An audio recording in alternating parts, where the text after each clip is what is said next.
Well, hello. This is Team Settle coming at you. So we are doing an interview, and I know that the interview was called to be for me with my member, and this is my team member. My wife and I decided to start a couple of businesses this year, and so as I've said already in the class, I resigned from Gateway back in December, and then in March we started a business called Settled Co., which is essentially counseling, consulting, coaching, and conferences. And additionally, we did a Settled Spaces, which we're doing a window treatment company through with a couple locations, one in Austin and one in Tucson. So this assignment's going to be more targeted towards that company because we have a team that we're going to talk to in that regard. So Elizabeth, since you're my team member, I'm interviewing you. Here we go. One of the things we've learned in this class with the disciplines of execution is the importance of a scoreboard. So what would you say? We don't have a scoreboard right now for our team, but what would you say would be a thing that we could use a scoreboard for, in the sense of like how we can track and keep score for our team? Well, we have two teams, one in Austin and one in Tucson, and we're headquartered in DFW. So it's important that whatever we create would need to be, digital, something on maybe a weekly or monthly rhythm at the very least. Right. And I definitely see value in it, especially as it relates to like how many phone calls each of those teams is getting, or like what kind of product they're selling, what their close rate is. They're going to want to know their profit margin. We want to know the same. And just whether their business is growing or declining, and then setting some goals for each of those locations month over month, so that franchise lead and his team has something to strive toward. Yeah, and one of the things we've learned in the class is with the scoreboard, you want it to be simple so they can see it as they go. I think about Habakkuk 2:2 where it says, write it plain so they can see it as they go. And so it's going to be an easy, simple, attainable thing. And because really David and Hunter, our team members, they want to know how they're winning and can they win. And those can be answered with the scoreboard. Yeah. So it's very, very important. Yeah. Another topic we've learned in this process have been two ways to measure success and movement in a company, and that is a lead and lag measure. So in the book, it talks about lead and lag measures, and it uses a picture of a rock and a lever with a little fulcrum, and the lever is the lead measure, and the rock is the lag, and we need to move the lead to move the rock. Mm-hmm. So that being said, what would you say maybe are some lead measures that we need, or rather, let's back up. What are some lag measures that we want to see in our business? Well, selling stuff. Selling stuff, 100%. It's the thing to move. It's the boulder to push. Yes. It's the goal. And so, for us to drive that, or I guess what would be called the lead, right? Yeah. Is using Google, really our marketing approach, right? Mm-hmm. To move that would be using Google virtual locations, which essentially put a virtual pin on the map for Austin and Tucson, 3 pins in each city that creates a little triangle of space where anyone who's searching for that particular product will see, because we've managed our virtual location properly, a 5-star review and activity and comments all around our Settled Spaces franchises there, and so that's really where we're putting all of our energy, as to like how to get that rock moving, how to get the sales to grow. Yeah, that's right. I mean, eventually we will see that happen. We will also see the team growing as they have creativity to expand and grow their own teams, which is just going to make it better for all parties involved. But yeah, the initial first lag that we need to see is that growth, that virtual footprint to grow in that area, because that's going to be the lead for that. I should say the lead is the virtual spaces, and that's going to push the business. It's going to push the leads. It's going to push, that growth there. So yeah, people talk about how you put the most energy toward takeoff, like getting a plane off the ground. Yeah. And so, like the boulder, so to speak, the rock is like it's not moving, right? Like it's got to get going, and then once there's a little bit of momentum. Yeah, the rock is also the algorithm in that area, because we are digitally trying to make a thing appear. So our company doesn't have a location necessarily in Tucson or Austin, but it does virtually, and that creates an algorithm that tells customers that we're in the area. And as that gets worked and massaged, and as that grows, as you were saying with the 5 stars, then that's going to create a presence in that area to give us what we need to have leads and make sales and Yeah, that sort of thing. momentum. Right, right. Another phrase we've learned about in class is called a whirlwind. So you probably know this very well as you work on staff at a church, but we have goals. We have what's called a WIG, a wildly important goal. But the whirlwind is all the day-to-day stuff. It's all the emails that we love. It's the surprise meetings. It's that person that walks in and says, "You got a minute?" Like that could be a whirlwind. So as we move towards the goals that we have, what are some whirlwind activities that you think could possibly distract or get in the way? Yeah. Well, each of our franchise leads have other jobs.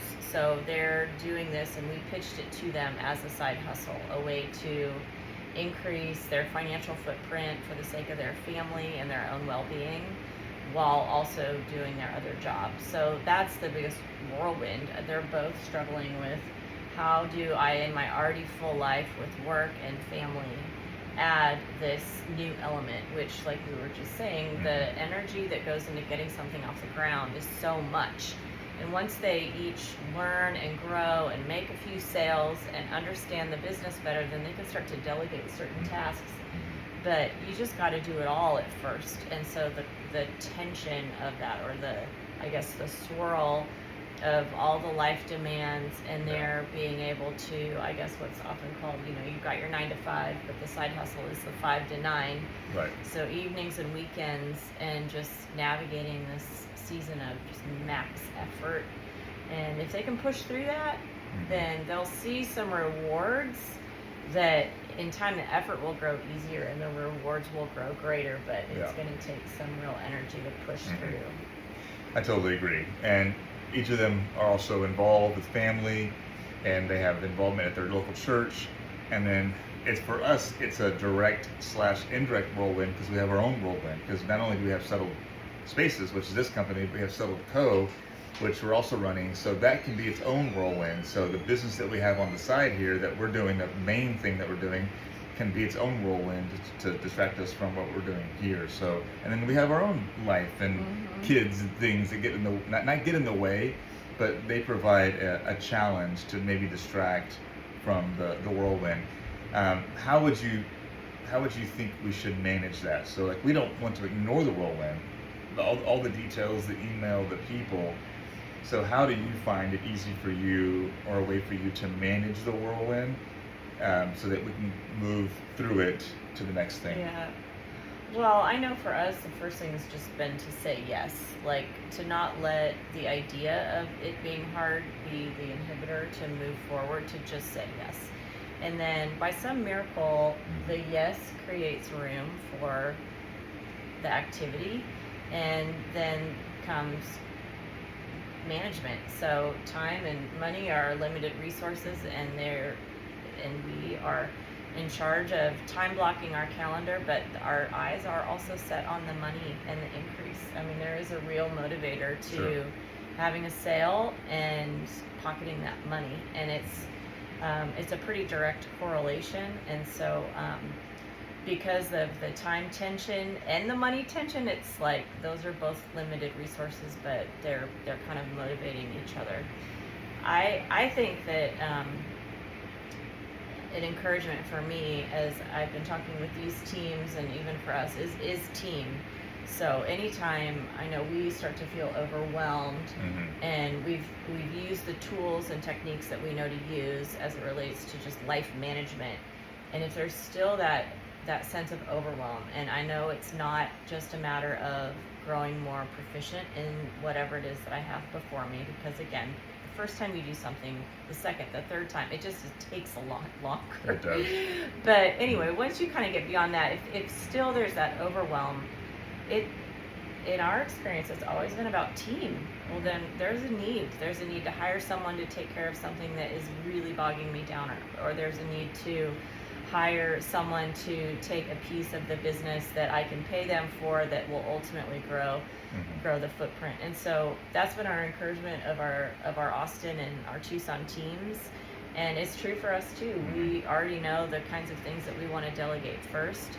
And there just comes that point where it might not feel like the finances are there, but if we're going to grow, we're going to have to invest in help in order to get where we want to go. Yeah. I love the time blocking. For me, that's been something that I did for years and then got away from and then got back to. For me, the time blocking is like my way to preemptively make room for a whirlwind. So if I have time blocks in my calendar that are to-do oriented, then as a whirlwind comes, if I just inside that whirlwind write down the things that I'm getting, hit with, Yeah. I can put that in the future to do, and it isn't a right now thing that I have to worry about. I've Yeah. got space for it in the future to plan and to do, and then I feel like I've got control Yeah. of the whirlwind. Yeah, and managing the emotional overwhelm is like most of the work, I feel Mhm. like, because it's such an inhibitor to real action and progress, that emotional overwhelm. So things like that help. Yeah, I totally agree. So in light of all that, with the whirlwind being what it is and the wig being that wildly important goal, what are some assignments we have for our group and for our teams this next week? Well, we're currently on vacation, so Yeah, we are definitely but they're gonna not.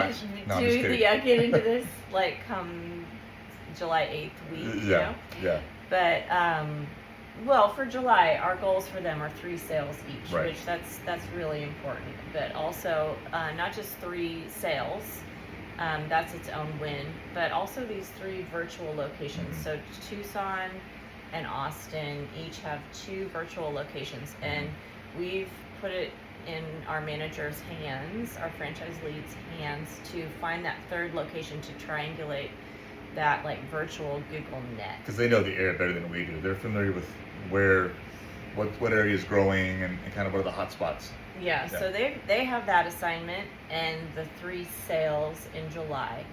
And then we have the assignment of that dashboard. We already have a dashboard drafted for $4, but in light of these conversations, a dashboard can also include some other goals. And Like, well, what would some goals be? Like, we want to see things like leads, which would come from the virtual offices. We want to see close rate, which they have some control over. We want to see product type, I think product would be type, yeah. important. Yeah, and I'm curious about their drive time. I mean, I would really like to know in reality how much a job really costs them with travel time, gas, all that stuff. quoting, Yeah. installation, and all the rest, and just partner with them to improve efficiencies, whatever that Yeah. looks like. That is go for both, because even though Tucson is much smaller than Austin, Tucson, if you don't know, is very spread out. So you can spend a lot of time driving from job to job. Yeah. Yeah.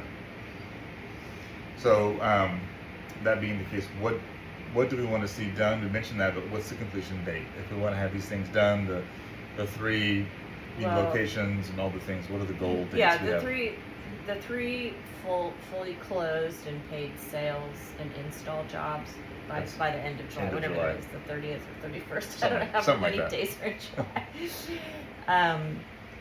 And then, I mean, that's going to include like them working with their sample books and pitching product. It's all literally Testing so product. new to them. Yeah. Figuring out how to submit the request, getting the product, installing the product, all of that. I mean, that is no small. Crafting their sales pitch. Yeah, that's not Yeah. a small ask. So that's inside of the month of July.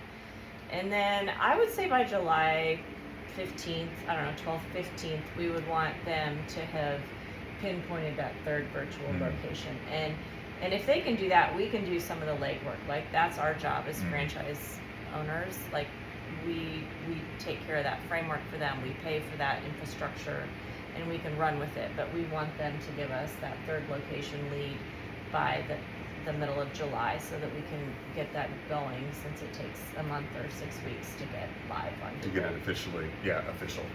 Yeah, there you go. So that's what we're doing. That's one of our companies. We're super excited about the growth of it, and the content of this class has helped us kind of frame a process and a way of thinking to help us move forward with wigs and through whirlwinds towards success we see in the future. So Yeah, thanks for the interview. yeah, my pleasure. Yeah, it'd be fun. Bye.